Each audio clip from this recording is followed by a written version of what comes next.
हाँ भैया, आज जो घटना बोलेंगे ना। हाँ जोर से बोलेगा। ऊपर देख के थोड़ा बात। आज महाअष्टमी का त्यौहार है। पूरे जमशेदपुर के लोग बहुत ही आस्था और विश्वास के साथ में लगातार 8 दिनों से यहाँ पर, बल्कि जमशेदपुर, झारखंड, पूरे देश में माँ भगवती की आराधना कर रहे हैं। लोग उपवास भी हैं। और अचानक आज एक घटना होती है कि जिला प्रशासन के हमारे माननीय उपायुक्त जमशेदपुर का आगमन हमारे पंडाल के नज़दीक, जो मंदिर 95 वर्ष से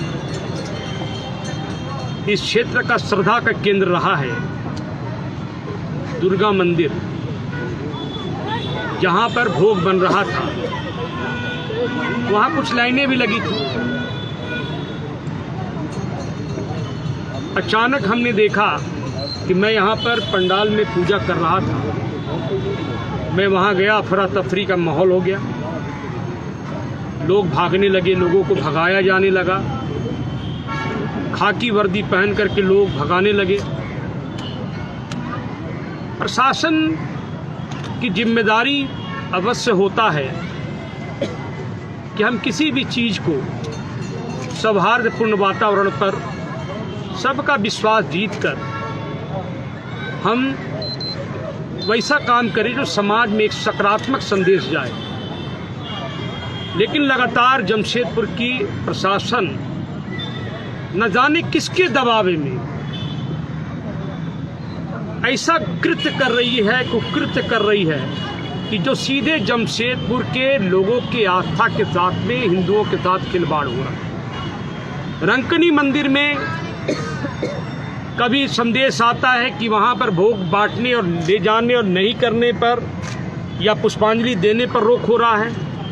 कहीं किसी पंडाल में जाकर के उनका गुम्बज को जिला प्रशासन खोलने के लिए मजबूर कर दिया। कहीं रिफ्यूजी कॉलोनी में थाना के पुलिस चले जाती है। मेरा यह मानना है कि हमने तो आपका सारा कुछ बात माना। लाइटें नहीं लगी, पंडाल नहीं बना, मेला नहीं लगा, विसर्जन जुलूस नहीं निकला, झूला नहीं निकला, दुकानें नहीं लगी, कोई भी काम नहीं हुआ लगातार 2 वर्ष से। जितनी जिला प्रशासन को चिंता है कोरोना वैक्सीन महामारी से, उससे ज़्यादा चिंता पूजा पंडाल के लोगों ने भी किया है। लेकिन दुर्भाग्य, मैं आपसे कहना चाहता हूँ आज स्पष्ट रूप से कि आज मन एकदम द्रवित हो गया, दुखित हो गया कि जीवन में कोई भी व्यक्ति ऐसा नहीं है कि जो सीधे आकर के यहाँ पर ताकत का नुमाइश करे। क्या इतना हिंदू कमज़ोर हो गया कि आप जो चाहेंगे वो कर लेंगे? क्या हम लोग हिंदुत्व के नाम पर अगर कोई पूजा करते हैं तो कोई गलत करते हैं, कोई अपराध करते हैं? क्या यहाँ पर रेस्टोरेंट खोला गया था? क्या यहाँ पर किसी प्रकार का हम लोगों ने कोई शराब की दुकान को शराब परोस रहे थे? अरे हम तो लोगों को कूपन दिए थे, कूपन ले जा करके वहाँ पर लोग लाइन में पंक्तिबद्ध लग करके कर रहे थे। मैं पूछना चाहता हूँ प्रशासन से, जब आपको हमने कहा था कि भोग बनेगा और भोग बटेगा, हमने तो कभी नहीं कहा कि भोग बैठा के खिलाया जाएगा। आप एक भी फोटो का फुटेज दिखा दें कि किसी को बैठा करके हम लोगों ने किया है।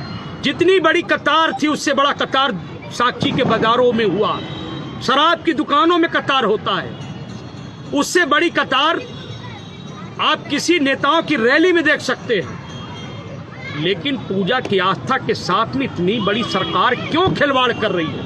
क्यों जिला प्रशासन इस प्रकार का कुकृत्य कर रही है? मैं आपको ये बताना चाहता हूं कि अगर आज आप आए तो फुटेज आप करिए, कितनी भीड़ थी वहां पर। 100 थी, 150 थी, 1000 था, 10,000 था, 5,000 था, आप दिखाओ। आज ये अष्टमी का समय है कि जहां पर काशीडी में 1 भी इंच जमीन में पैर रखने का जगह नहीं होता है, वहाँ पर इस प्रकार का हो रहा है। मैं तमाम हिंदूवादी संगठनों से आग्रह करता हूँ कि आप इसमें हमारा सहयोग करें। मैं जिला प्रशासन से और सरकार से, हमारे हेमंत जी सरकार जो है, जो हिंदू विरोधी सरकार है, हिंदू विरोधी जिला प्रशासन भी हो गया, लगातार हिंदुओं के आस्था के साथ खिलवाड़ हो रहा है। हमने स्पष्ट कहा डीसी साहब को, आपको टेलीफोन करना चाहिए था। टेलीफोन करते, अगर हम उस बात को नहीं करते तब हमसे कहते मंदिर से भोग नहीं बटेगा तो भोग कहाँ से बटेगा, हमको बताइए। पंडाल से भोग नहीं बटा, मंदिर से बट रहा, मंदिर से बटता है, पिछले साल भी बटा है। आप मुझसे बात कर लेते तो आखिर किस प्रकार की खुन्नस आप निकाल रहे हैं? क्या भोग वितरण करना अपराध है? क्या भोग बांटना अपराध है? क्या भोग लोगों को देना अपराध है? क्या कोई घर से व्यक्ति मंदिर के जाके कतार में लग गया वो अपराध है? अगर ऐसा अपराध हुआ है तो ऐसा अपराध हम बार बार करने को तैयार हैं। लेकिन मैं प्रशासन से कहता हूं कि आपने मंदिर में आकर के लोगों के कतार को तोड़ा है। जब तक आप माफी नहीं मांगेंगे, जिला प्रशासन हमारा मूर्ति का विसर्जन हम नहीं करेंगे। अगर विसर्जन करना है, प्रशासन आके मूर्ति लेते जाए, हमें जेल में भेज दे, उसके बाद मूर्ति का विसर्जन कर दें। जिला प्रशासन को माफी मांगना होगा। आप किसी मंदिर पे जाके हमला कर देते हैं, मंदिर में जाकर के लोगों का अपराध कर, वहां के समितियों से आपने बात क्यों नहीं किया? पहले आपको क्या अधिकार किसी ने दिया कि आप मंदिर में जाकर के आप बल प्रयोग करें और ताकत का नुमाइश करें, अपने कानून का आप बोध कराने के लिए तत्पर तैयार हो जाए? पूरे हिंदुस्तान में अगर क्या कोई ऐसा मंदिर है कि जहां पर प्रसाद न बंटता हो? आप जाकर के देखिए, कई हमारे आस्था का केंद्र, प्रभु का केंद्र, जहां पर लोग बैठा करके भोज करा रहे, सारे फूटेज हम मंगा लेते, हम आपको देने को तैयार है। बगल में बंगाल है, 10 करोड़ का पॉपुलेशन है, क्षेत्रफल वही झारखंड कितना, 3.25 करोड़ में अलग कानून, और जहां 10 करोड़ वहां थीम पंडाल बना, लाइट लगा, यहां तक कि वहां के मुख्यमंत्री जाकर के आरती उतारी। लेकिन यहां के मुख्यमंत्री को यहां हिंदुओं से कहीं ना कहीं तकलीफ है और राजस्थान घूम रहे हैं। इसलिए मैं सरकार से आग्रह करना चाहता हूं कि आपके प्रशासन ने गलत किया है, मंदिर के आकर के आपने बल प्रयोग किया है, मंदिर का श्रद्धा का केंद्र के साथ आपने गलत किया है। जब तक जिला प्रशासन माफी नहीं मांगेगा, मैं अपनी मूर्ति विसर्जन नहीं करूंगा। ठीक है।